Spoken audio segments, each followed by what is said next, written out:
everyone, let me introduce myself. My name is Wadida Aisha Damayanti. Every day I wake up at 5:30.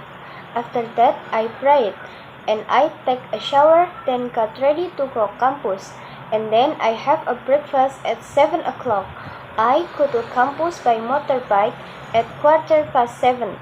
When I arrived at campus, I followed the existing lecture schedule, listening to the lecturer explanation and noted down important things to study again.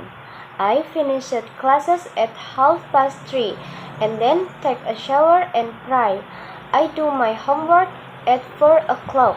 At 6 o'clock, I prayed and continued working on my assignment. I have a dinner at 8 o'clock and I usually play on my handphone until at 9 o'clock. Then I prayed at 9:15. I go to the bed at 9:30. Thank you everyone.